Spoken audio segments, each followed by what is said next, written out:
Morning, Craig Cipriano, President, MTA Bus Company, Senior Vice President, New York City Transit Bus. So today we are here to mark another milestone for buses and bus customers in our never-ending quest to improve the bus system. As we have shown, the key to an effective bus system is well-enforced bus priority. But I must stress it's about well-enforced bus priority because we need motorists to pay attention and to respect those bus lanes. We showed that on 14th Street, and we also showed that in our Staten Island Express Bus network redesign, where travel times went down and more customers came to our system. And we're really excited to expand that across the city in conjunction with our partner, Commissioner Trottenberg and New York City DOT. Throughout this pandemic, customers have chosen the bus system as their mode of choice. And mainly that's due to the lack of traffic congestion and improved bus speeds. At its height, we saw about a 20% improvement in bus speeds. And throughout this pandemic, we've carried at a height approximately 1.2 million customers. That's more customers than any other mode of transportation in New York City, just up until recently, where the subway has been carrying a little bit more than that. Together with our partners at New York City DOT, we want to build on this momentum as we continue to push bus priority throughout the city. Currently, the MTA's bus lane enforcement program are on a number of routes. It's on the SBS 15 and SBS 14 in Manhattan, the SBS 44 and SBS 46 in Brooklyn. Today, we're going to announce the expansion of our program to 3 routes, the M23, M34, and M86. And what's important to note there is that not only will those routes benefit from this expansion, but we have many express bus routes that use those corridors who will also benefit from those bus speeds. So what do these new bus cameras do? They capture evidence of vehicles obstructing bus lanes. So one bus will take a picture and a video of a vehicle that's blocking the bus lane. A subsequent bus will come by and take that same picture and same video. On the back end, we'll match up the time, the date, the location, and based upon traffic regulations, we will then first issue a warning. After the grace period, fines will be issued. And the legislation allows for a cascading fine structure. So on the first offense, it will be a $50 fine. Second offense will be a $100 fine, up to $250 in any 12-month period. Since we launched our automated bus lane enforcement program last October, we've issued more than 37,000 violations and warnings. But let me be clear. Our objective is not to issue warnings of violations. Our objective is to move the buses and keep motorists out of the bus lanes. So I'm here to say that if you're not a bus, stay out of our bus lanes. And with that, I'd like to introduce my partner in buses, Commissioner Trottenberg from New York City DOT. Thank you. Thanks, Greg. Stay out of our bus lanes if you're not a bus. I like it. Thank you, first of all, to you and your team at New York City Transit. You have shown some amazing leadership in working to really accelerate, doing more work to speed up the buses, to get more automated enforcement. I think a lot of us know automated enforcement is one of the key pieces of improving bus service. NYPD and MTA police forces are not going to be everywhere. Cameras enable us to do, an incredible job of enforcement. So Craig mentioned the new corridors they're going to be in. We are going to be adding our own DOT bus lane cameras in 9 routes around the city, and I think you all have them in the release. But here on 5th Avenue, which is one of the busiest and most important bus routes in the city, I think a lot of folks know this route carries tens of thousands of people with express buses from all the other 4 boroughs. So this is truly a 5-borough bus route. Lexington Ave, 3rd Ave, Madison Avenue, 42nd Street in Manhattan, Rockaway Beach Boulevard and Broadway in Queens, and the Rockaway Parkway and Fulton Street in Brooklyn. And I think as Craig mentioned, our cameras are going to turn on Monday. There will be as required by state legislation, a 60-day warning period where if you violate the bus lanes, you will get a notice. But once those 60 days are gone in October, you will get a $50 ticket. And the most recent legislation passed up in Albany will see that fine escalates over time with repeated violations. But the good news is we see that these cameras work and that people don't get a lot of repeat violations. They learn pretty quickly that the cameras are there and that it makes sense to stay out of the bus lanes. So I want to thank New York City Transit and Craig, who has been a great partner. I know New York City Transit President Sarah Feinberg is supposed to be here, but I think she's testifying today by Zoom on behalf of something we all care deeply about, which is making sure we get some federal relief for the MTA, and of course Chairman Pat Foy. I also want to thank our DOT team. We have Janet Jenkins, who runs our bus program, John Topalo, Josh Benson from our transit ops program. Thank you all for the work you've done here. And I don't know, are we taking some questions? Okay, take some questions. Hey, Polly. I'm just curious, can you give us an update on what's going on with the Flushing Busway, what accounts for the delay of it? Yeah, so I think a lot of you, well, actually, probably not many of you were out at that event. I don't think Streets Blog was there, from my recollection. Were you there? We didn't get a release. Huh? We didn't get a release. Oh, interesting. Okay. Yeah, we did a press advisory. It's all good. Okay. Well, You wrote several stories on it anyways, but be that as it may, let me tell you, I think my take on it, and obviously would welcome Craig's take too. For us, that was a project that we, sort of thought was going to be pretty easy to implement. But if you had been out there, you would have seen we had several hundred pretty passionate protesters show up. And they were clearly a lot of the local businesses from the area. And I think we have very good arguments to make about what an important project that is, but I think we're also going to listen to those voices. So, we're going to be regrouping soon. We will be going back and doing that town hall and some other, I think, public engagement, and hopefully get that project going pretty quickly. But we are gonna listen to the voices out there. So, Yeah, you want to say anything, Craig? The only thing I would add is, and again, I'm not going to mince my words, I'm here speaking on behalf of bus customers, right? There's 11 routes, hundreds of thousands of bus customers use that Main Street in Flushing, and, we need to improve service. I wonder, how many of those business owners themselves use the buses. Not sure, whether that came out, but what I say is, I'm anxiously eager to work with New York City DOT to improve that bus service. But again, not looking to do it at the detriment of another constituency, but we do need to improve service. So anxiously looking to follow that process.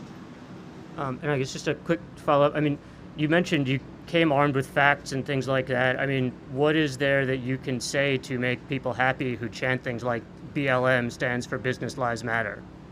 Well, I want to be a little careful about. There were a lot of different people in that crowd. Some of them said things which, I think found offensive, but a lot of them I think were genuine small business owners, and they had some good ideas for us actually, sort of neighboring streets and tweaks we could make for sort of loading and looking at placards. So I think as you know, Dave, as we often find with these projects, taking the time to talk to folks and seeing if there are tweaks and improvements we can make, which will, make the project be a good one, but also do what we can to address people's concerns is time well spent. So when people weren't sort of yelling and screaming, actually I talked to quite a few folks out there who I thought had some ideas we would want to take a look at. Hi there, this is for both of you. On the bus lanes, how big of a problem or challenge has it been to have the bus lanes cleared of city vehicles, be it NYPD or other city agencies?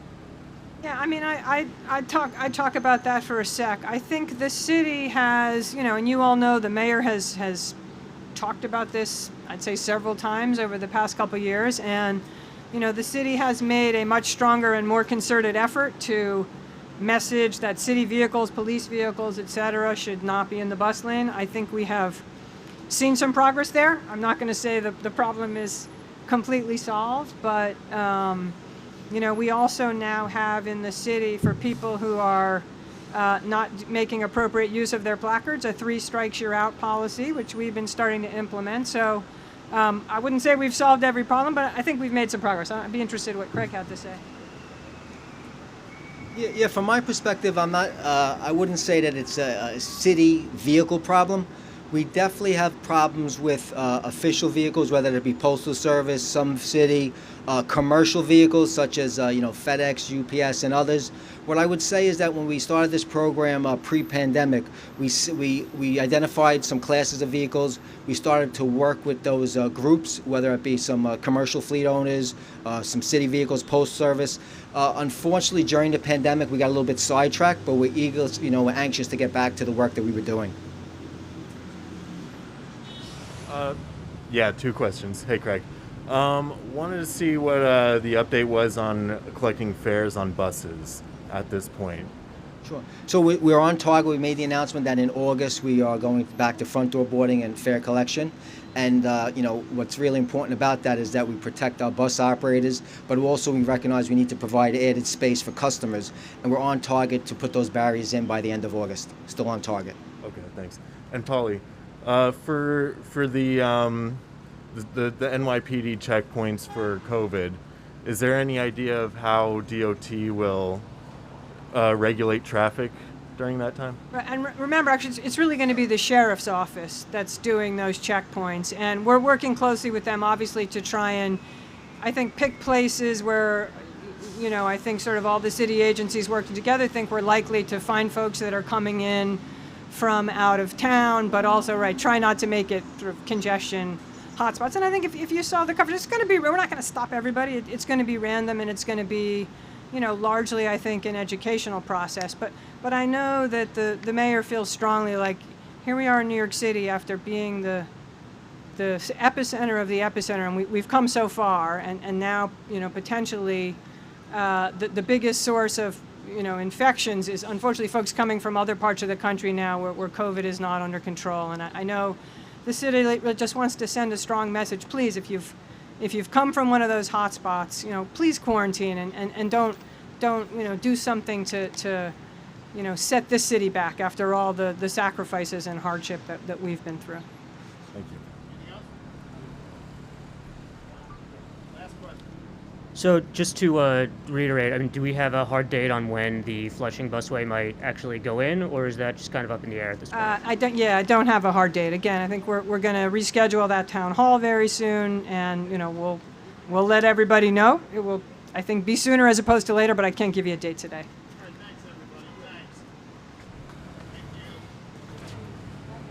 So for those folks following on the live stream, we're now going to do a demonstration discussion of the technology behind these bus cameras at the front of the bus. All right?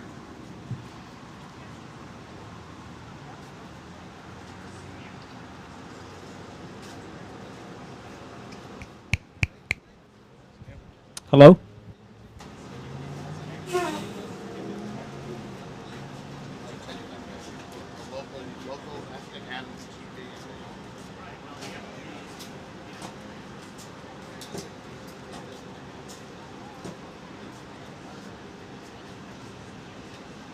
Hello, everybody. Hello. Hello, everybody. My name is Sunil Nair. I work in the Department of Buses, and I look after technology deployments on buses. I'm just here to briefly describe the way the technology works on our buses. So right here, right up behind the sign, is the camera. It's actually a small box with 2 lenses and an infrared monitor. And what the camera does is it takes a contextual video as the bus is moving, and it takes a still image of the license plate of a blocking vehicle in front of the bus. And at night times, it augments the video and the photograph with IR beams, infrared beams, so that it can get the same images in the night. The system then transports the image and the video back to a central server on the back end that allows for license plate recognition, integration of GPS, which is the location, integration of the time and date, and any of the other business rules associated with managing the system. One of the business rules is that if an offender stands in the bus lane for greater than 5 minutes, the offender does get a ticket. So that's one of the business rules that's enforced on the back end. So all of that gets worked out within the bus, and the system works automatically without any kind of human intervention. That's really all I had with respect to the technology demonstration. If there are any questions, I'm happy to answer them.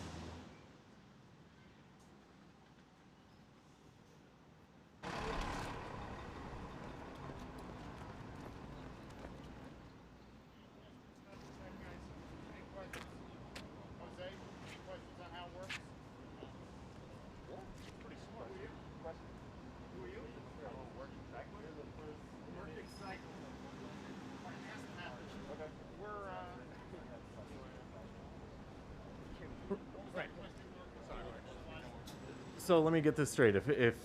If there's one bus that comes by and finds a car in the bus lane, Yep. it records it, and then the next bus is the one to issue the ticket? Exactly. Okay. Yeah. So 2 buses have to capture the offending vehicle on the bus lane 5 minutes or more apart. And that's done on the back end. It compares the license plate at the same place and the same time, and then it does a match and then says, oh yeah, I found this person, and then it's matched up back to the vehicle owner's records. Yeah. Is this the same technology that's on the 14, the 15, the 44, and the 46?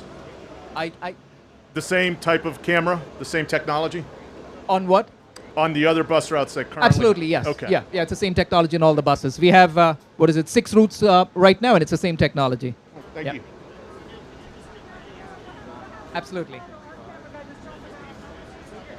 Hi, I'm John Tapaldo with New York City DOT. Our cameras work a little differently.